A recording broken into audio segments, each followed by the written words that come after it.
This is not a love story. This is a story about how dangerous it is to save the wrong person's life. Julian Vitali is a monster, and when my hand closed on his mother's neck, he made sure my life was next on the line. Stick around, because what happened at midnight on that terrace after Julian made his deadliest move is what truly defines who he is and who I became. That cold marble floor, I can still feel it pressing against my knees. My frantic fingers were searching for a pulse on Francesca Santoro's neck. Her lips were turning blue. Then a voice, sharp like breaking glass. "What the hell are you doing? Get away from her!" It was Julian Vitali. I wouldn't stop.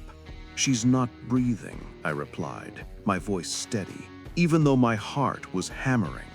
"And if you don't shut up and let me work, you're going to lose her." His shadow was massive, threatening.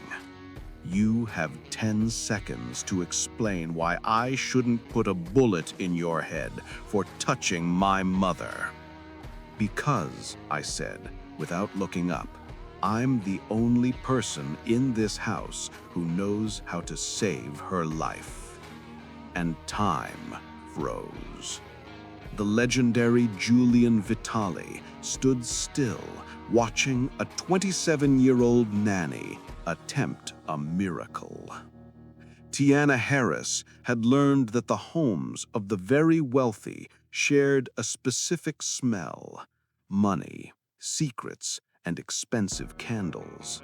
My head was spinning. I was there because of overdue bills and crippling nursing school debt. Francesca Santoro appeared. "My grandson needs help I can't provide.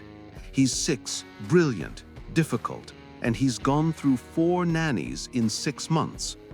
Why so many? Because his father terrifies them." I thought of my debt. "I don't scare easily," I heard myself say. Francesca studied me. "You are not what I expected. Come meet Matteo." The boy was building a fortress. "It's a fortress," he said, his voice small but firm. "Nothing can get in." I crouched down. "Smart. Everyone needs a safe place. I'm working on it," I replied. A silent, profound understanding passed between us. Francesca hired me, but she warned me about Julian. The last nanny quit because he looked at her wrong.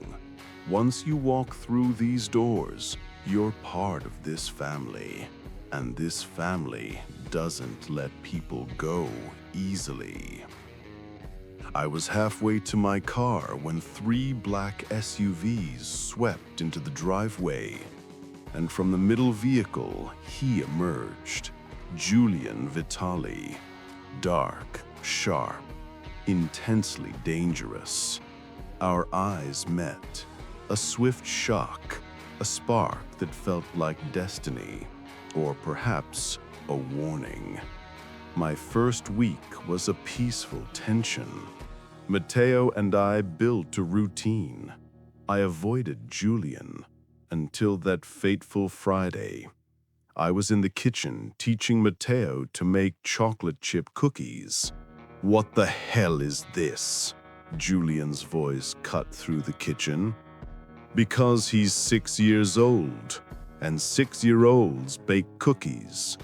Julian ordered Matteo upstairs. "That was cruel," I said quietly. "Excuse me?" "He was trying to make cookies for you. You scared him away like he'd done something wrong.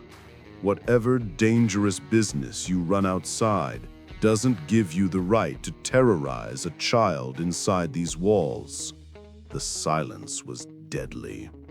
"You know nothing about my life." His voice soft and more lethal than a shout. I know that you're breaking that little boy's heart.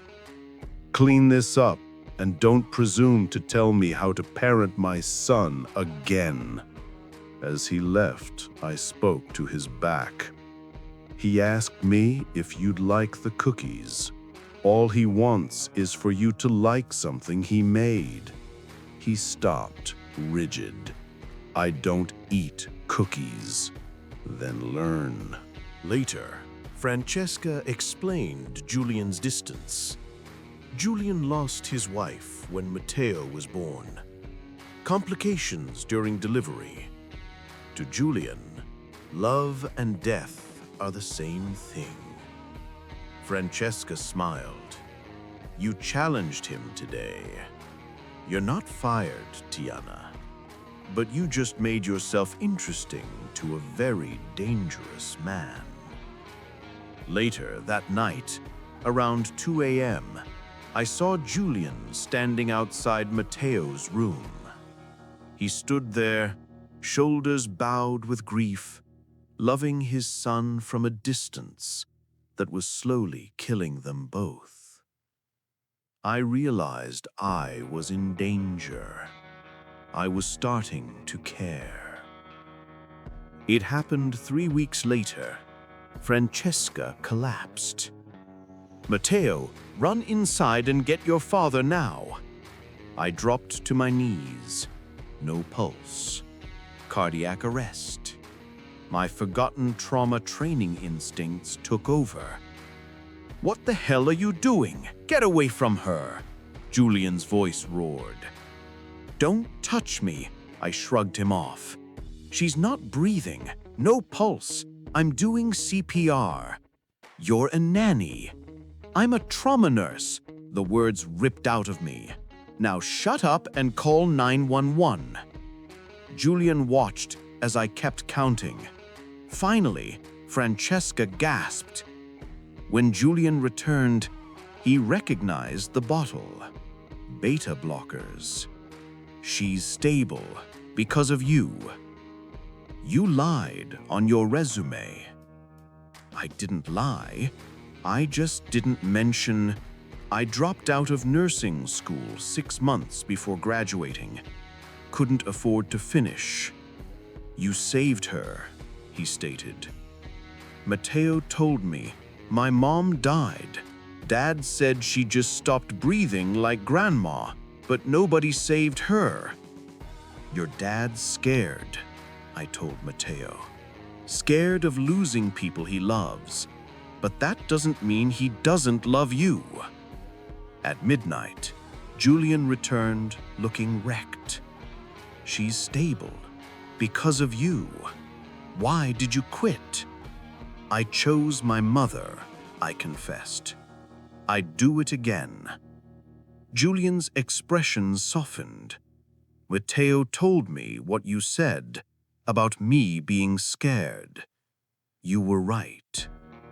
He confessed his terror of losing his wife.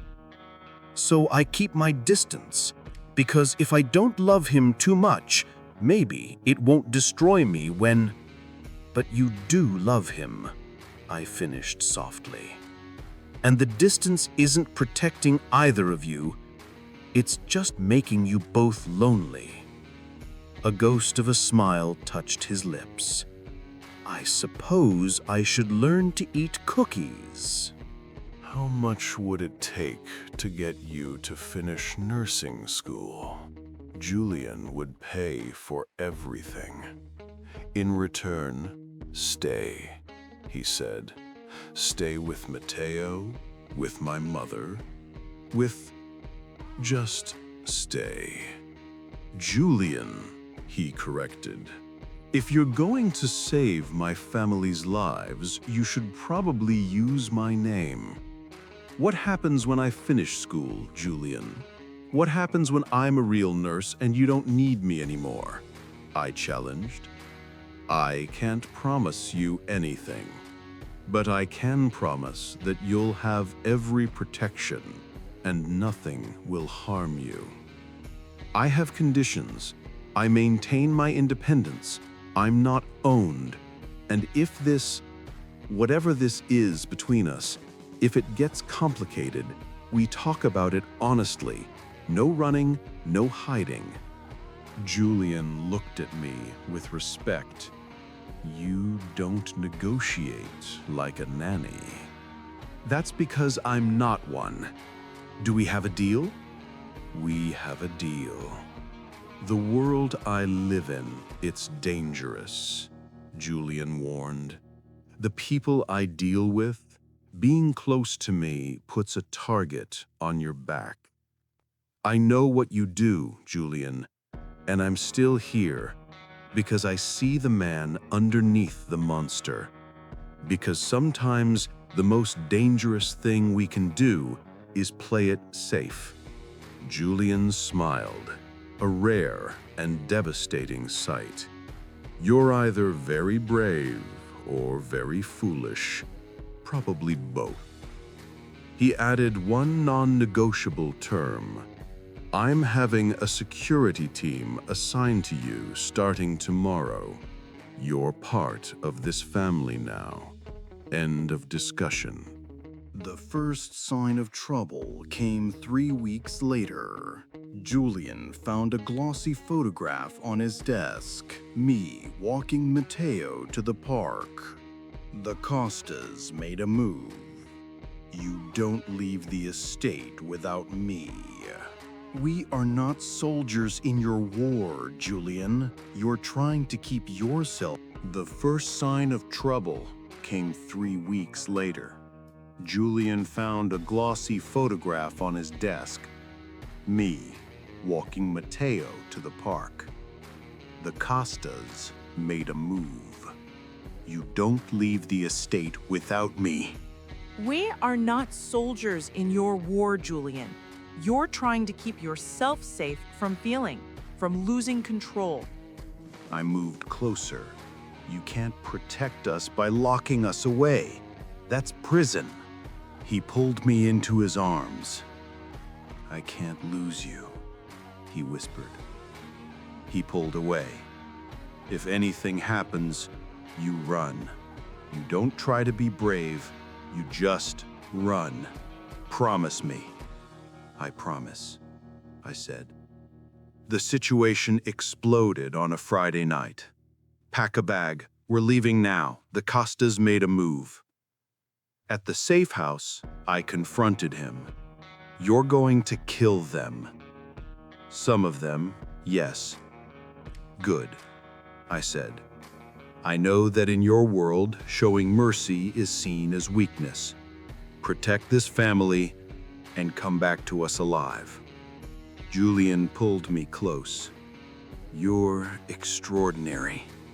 He kissed me, a real kiss, desperate and fierce. Don't die, I whispered. I won't. I promise. Because I have something to come back to now. 3 hours later, he walked through the door. Mateo launched himself into his arms. Later, on the terrace, Julian found me. I love you, he said. Raw, honest, terrifying. I didn't want to, tried not to, but I do, and I can't take it back. I love you too, I whispered. So, we're doing this. I think we already are, I replied. 1 year later, Tiana Harris Vitali wore her scrubs and her brand new nursing degree. Julian, wearing an apron and covered in flour, was cooking dinner. It's over. We're safe. You saved my family, Tiana, in every way that matters. And I spend every day grateful you walked through our door. Never, Tiana said. Because sometimes the most dangerous thing you can do is open your heart. And sometimes it's the only thing worth doing. I don't deserve you. Good thing I'm not asking for what you deserve. I'm just asking for you. I love you. Robert said like he needed her to hear it. "I love you too," Tiana replied. If you enjoyed this story of tension and risk, subscribe to the channel so you don't miss the next case. You can watch our most popular story here.